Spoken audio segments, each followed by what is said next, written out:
Buenas noches, bienvenidos a Noticias Cámara de Representantes. Los saludamos desde Cali, Mabel Kremer, y en Bogotá se encuentra mi compañero Edwin Gutiérrez. Edwin, buenas noches. Buenas noches, Mabel. Antes de comenzar con la información legislativa, le extendemos un cordial saludo al representante liberal José Luis Correa, quien salió positivo para COVID-19 en las pruebas que realizó la Cámara en los últimos días. Deseamos su pronta recuperación. Bienvenidos, estos son nuestros titulares.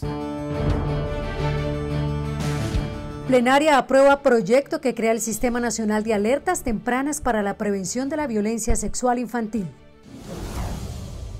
Solicitan ampliar beneficios para más de 387.000 estudiantes que tienen deudas con el ICETEX. Debido a la emergencia, muchos no han podido cumplir con sus pagos. Ante nuevas realidades laborales, Comisión Séptima aprueba proyecto que reglamenta el teletrabajo.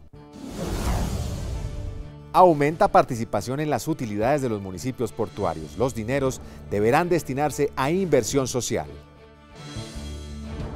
La plenaria de la Cámara aprobó en segundo debate el proyecto de ley que crea el Sistema Nacional de Alertas Tempranas para la Prevención de la Violencia Sexual de los niños, niñas y adolescentes. La iniciativa busca unificar en un solo sistema la información de las entidades que trabajan por los menores para articular acciones que garanticen su protección. El sistema de alertas tempranas será un instrumento de articulación para identificar y atender los principales factores de riesgo asociados con violencia sexual infantil. Establecer unas medidas que articulen la identificación, atención, prevención y reducción de los principales factores de riesgo. Y de verdad poder actuar a tiempo, antes de que ocurra el abuso. Según los representantes, prevenir el abuso sexual en los menores debe ser una prioridad para la sociedad y no se puede escatimar recursos para mitigar esta dolorosa realidad en el país. La violencia sexual es un fenómeno muy común en nuestra sociedad que genera daños de toda naturaleza, de autoestima, tristeza, culpabilidad, indefensión. Tiene muchas consecuencias físicas, psicológicas. Porque no solamente pretende detectar el riesgo, sino además prevenir el daño.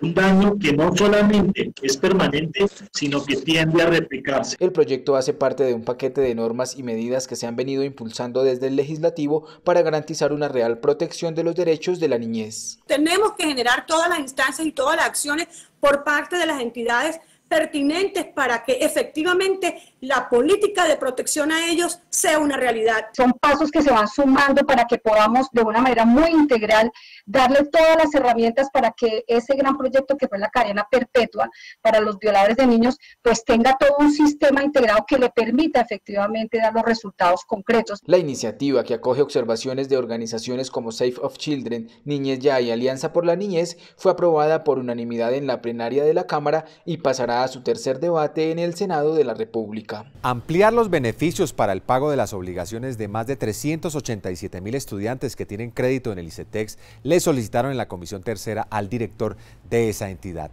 A causa de la emergencia, muchos de estos jóvenes no han podido ni podrán cumplir con sus deudas. Aunque a través de decretos presidenciales se anunciaron algunos beneficios en la reducción de las tasas de interés para estudiantes que hoy tienen créditos con el ICETEX, desde la Comisión Tercera de la Cámara se puso en duda la veracidad de los mismos.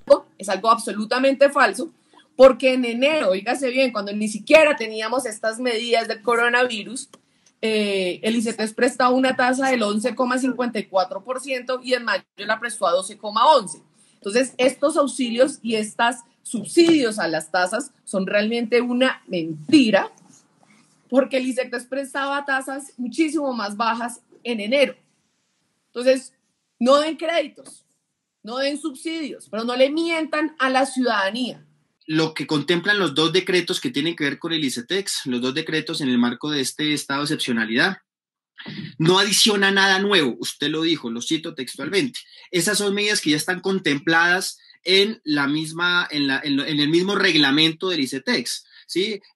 Periodo de gracias, ampliación de pasos, reducción de la tasa de interés al IPC, es lo mismo. Por esto, representantes pidieron mayores y reales alivios para los estudiantes que hoy tienen créditos con esta entidad, así como una mayor cobertura. Llegar a 370.000 jóvenes es muy importante, parece mucho, pero yo creo que deberíamos llegar a muchos más, a muchos más. Nosotros tenemos que educar a toda nuestra población. En medio del debate también se habló de la importancia de hacer una reestructuración a esta entidad. Tenemos que aprovechar esta oportunidad, señor presidente, y hacer, como lo hemos dicho todos, a nadie hemos dejado a un lado, una transformación verdadera con carácter social que tiene que tener el ICETEX. Se espera que desde el ICETEX se dé solución al sinnúmero de quejas por parte de los usuarios expuestas en el debate.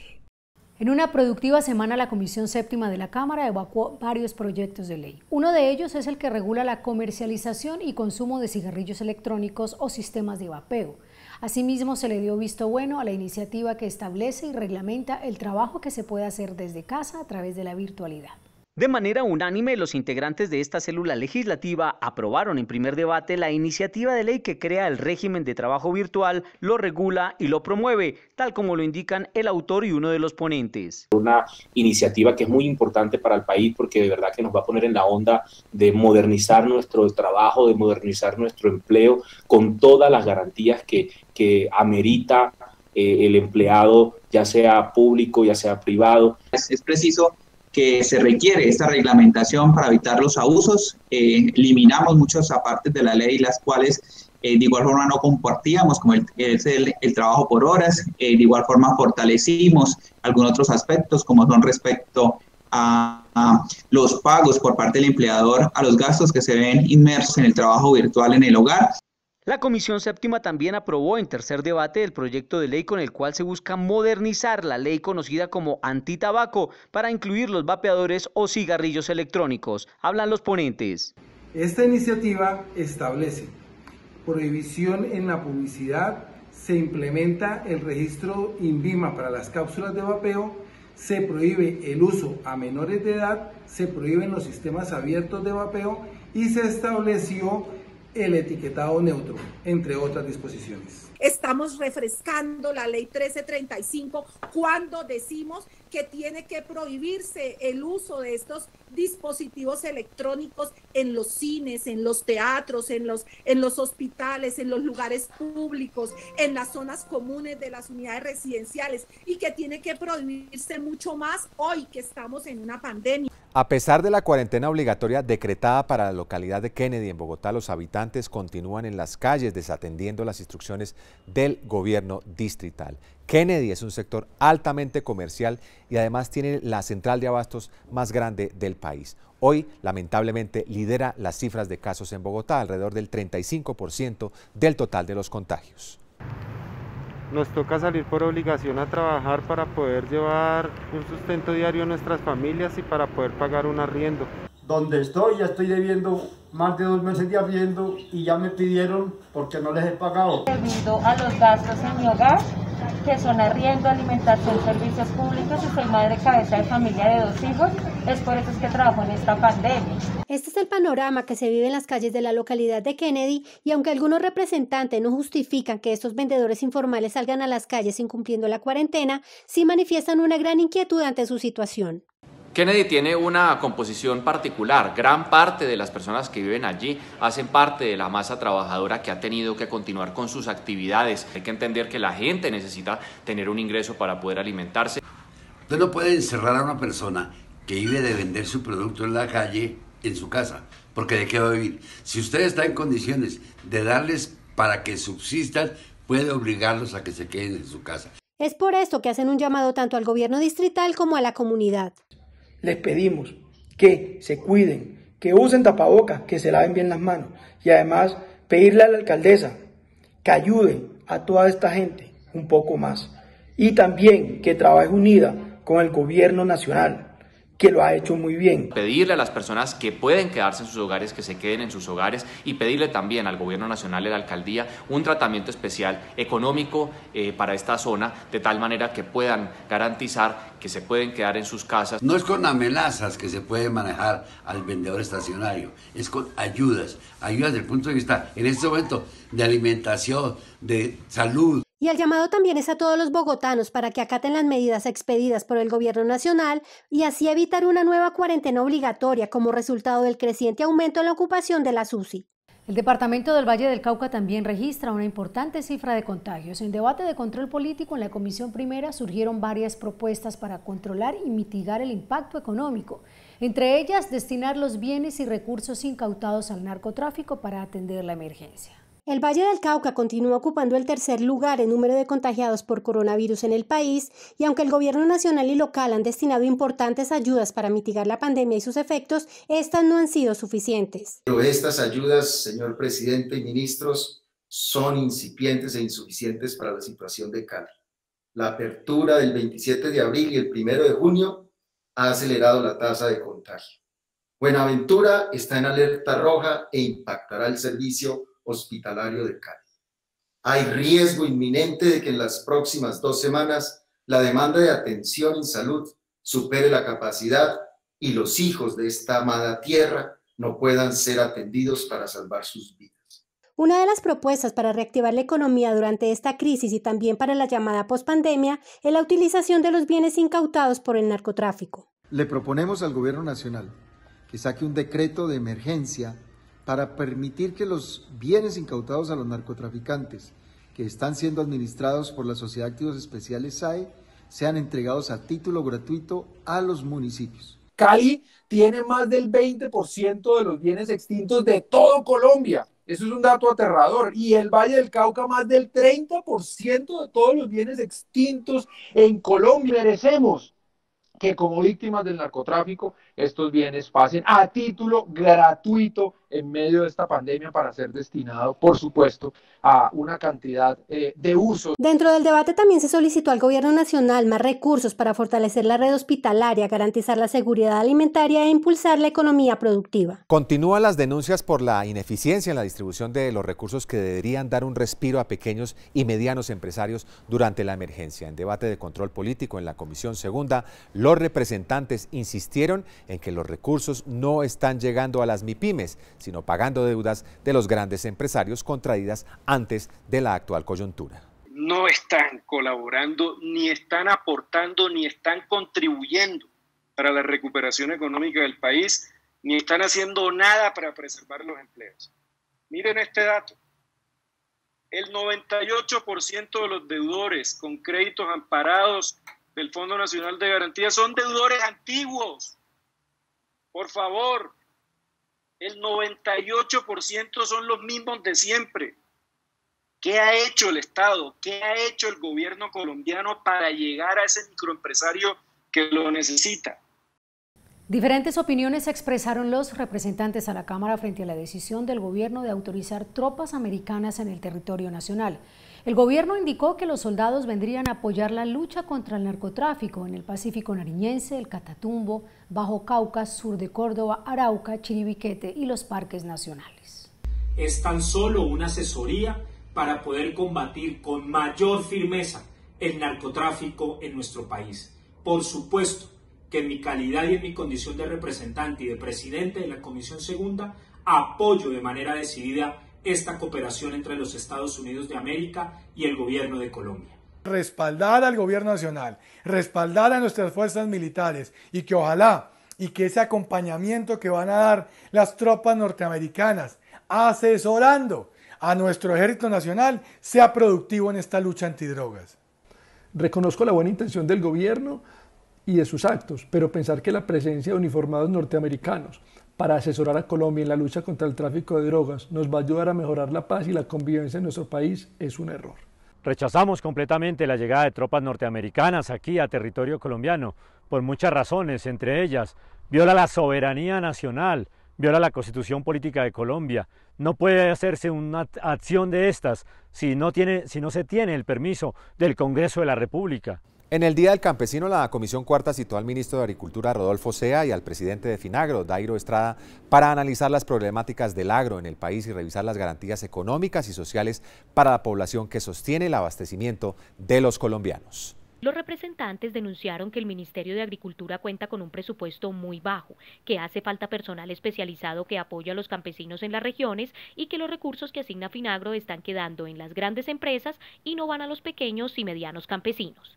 ¿A dónde tienen los funcionarios trabajando, por Dios? En Bogotá, ganándose un poco de plata y las regiones están tiradas. Al de Nariño le escuché lo mismo, al del Magdalena le escuché lo mismo, al del Atlántico lo mismo. En ninguna parte se siente el Ministerio de Agricultura. Los grandes recursos, la cantidad más importante de esos montos de lo asignado corresponden alrededor de unas 50 o 70, 80 empresas. Es decir, de 235.000 millones se sigue quedando en grandes empresas. La comisión resaltó los esfuerzos del ministerio para mejorar la situación del agro en Colombia, pero insistió en que se debe seguir trabajando en aspectos como mejoramiento de las vías y transporte para que los campesinos puedan entregar sus productos, formalización laboral e incentivos a mujeres y jóvenes para generar empleo en el sector rural. Ante las constantes denuncias por toxicidad de los plaguicidas que afectan gravemente la calidad de los alimentos que consumen los colombianos, la directora del Instituto Colombiano Agropecuario ICA, Deyanira Becerra, se comprometió en la Comisión Quinta a avanzar en las investigaciones y fortalecer el control de estos productos. Los representantes también llamaron la atención por el alto costo de los insumos agropecuarios.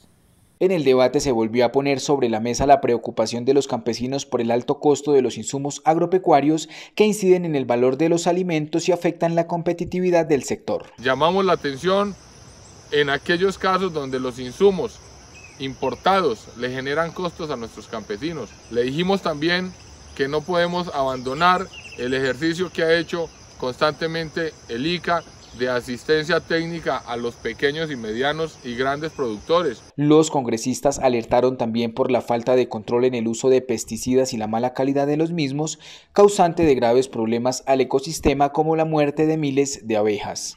Cursa en el Congreso de la República un proyecto de ley que habla de la protección en general de los polinizadores.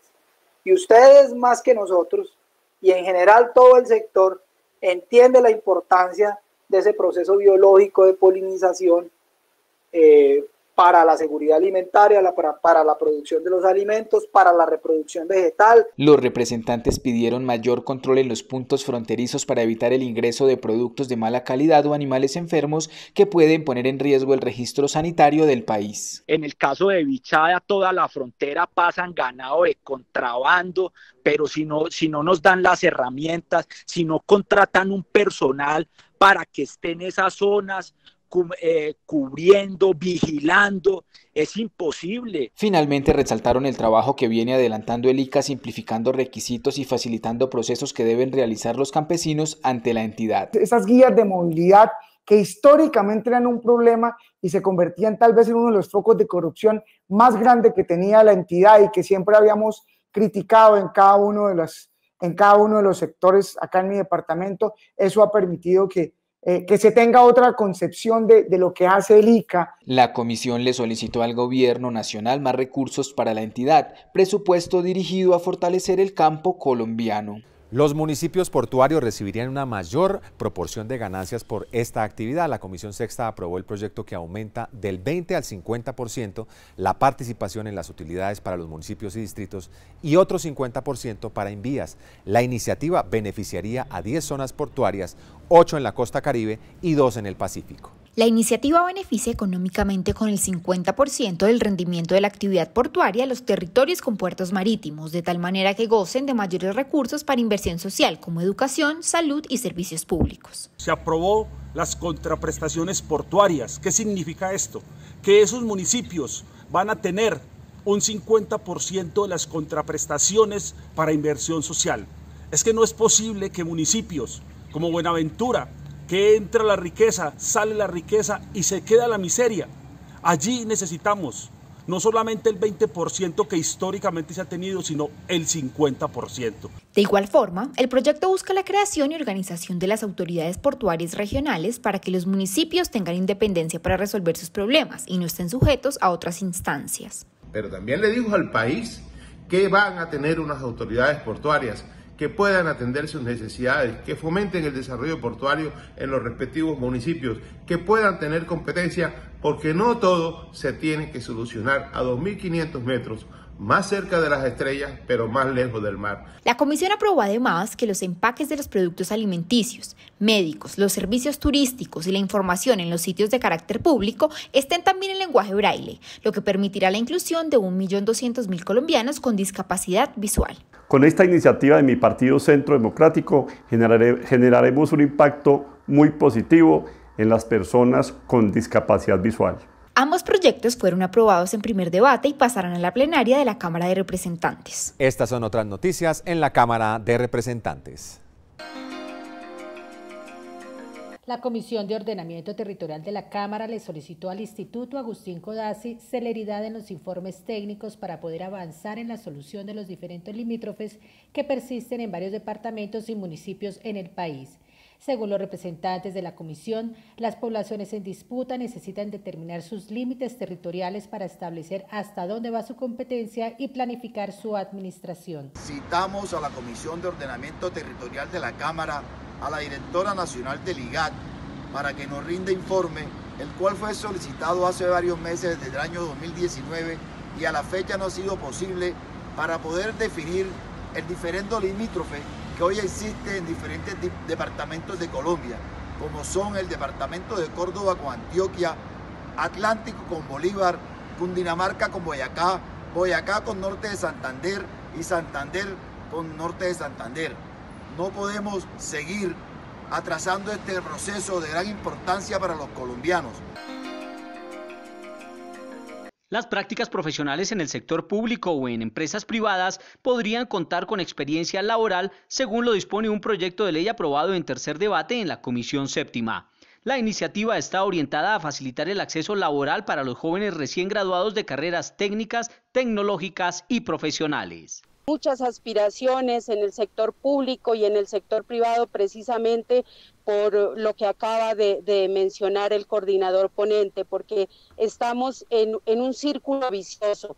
A ellos se les pide una experiencia laboral que no van a poder acreditar porque nadie les da esa primera oportunidad, porque si miramos el Estatuto de Contratación Estatal, si miramos la Ley de Carrera Administrativa, exigen esa experiencia laboral como requisito para poder ingresar a prestar sus servicios profesionales.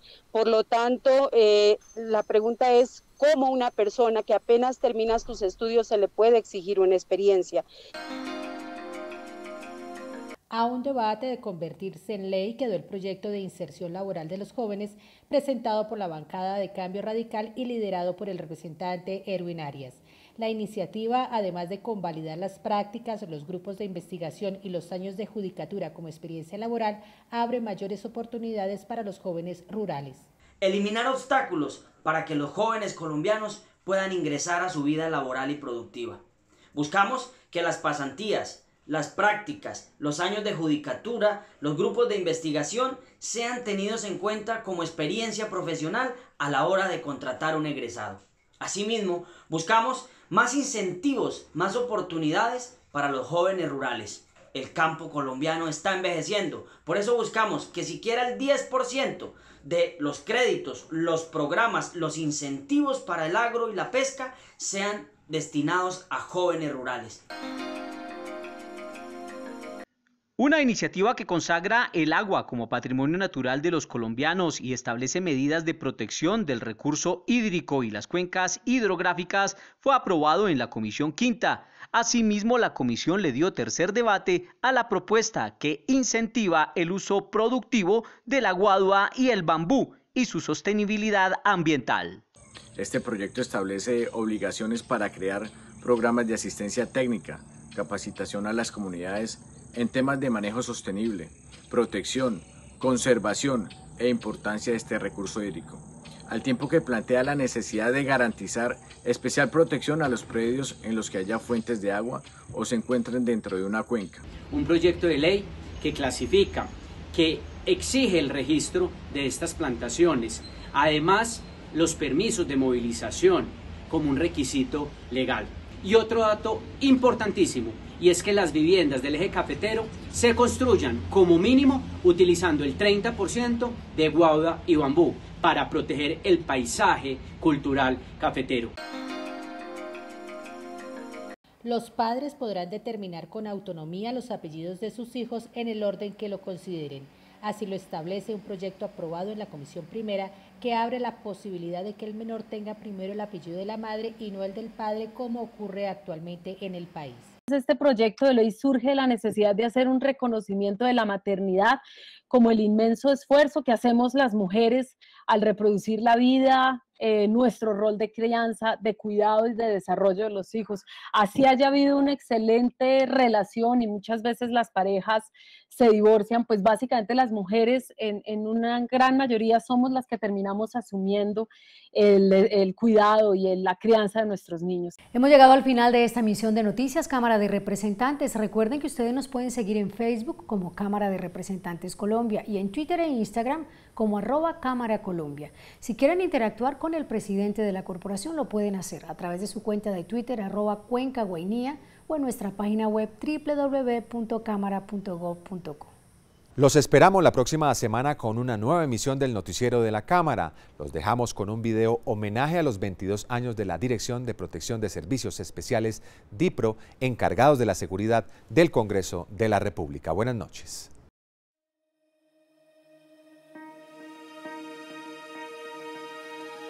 Bajo la premisa de nuestro lema, protegemos el presente y futuro de los colombianos, la Dirección de Protección y Servicios Especiales cumple 22 años asumiendo con pasión, compromiso y vocación la responsabilidad de proteger a todos los ciudadanos. 22 años protegiendo a nuestros niños, niñas y adolescentes, trabajando arduamente en la protección del ambiente y los recursos naturales, protegiendo a turistas nacionales y extranjeros, el patrimonio arqueológico y cultural de nuestra nación y velando día a día por la seguridad de los altos dignatarios del país. A través de estos 4 pilares que determinan nuestra vocación de servicio a la comunidad, con abnegación absoluta, unimos fuerzas para proteger a nuestra patria. A niños y adolescentes que son amparados por nuestros uniformados, quienes a través de la prevención y sensibilización han logrado llegar a todos ellos con una propuesta pedagógica e innovadora y acciones contundentes contra grupos delincuenciales que pretenden vulnerar sus derechos. Sembrando conciencia y apropiación por nuestros recursos naturales, mediante un servicio enfocado a generar respeto a nuestra biodiversidad y así restaurar el vital equilibrio con el entorno natural, mostrando la cara amable que refleja un país mágico, que cuenta con hermosos lugares para visitar, maravillosas historias que contar y una riqueza natural infinita, que alberga lugares y especies únicas para descubrir. A través de la custodia y protección de los altos dignatarios y las personas con riesgo comprobado, nuestros hombres y mujeres están dispuestos a poner en riesgo su vida por preservar la de los demás. Nuestra convicción y el amor por Dios y la patria nos ha mantenido intactos durante 22 años en el firme propósito de consolidar la convivencia y seguridad ciudadana.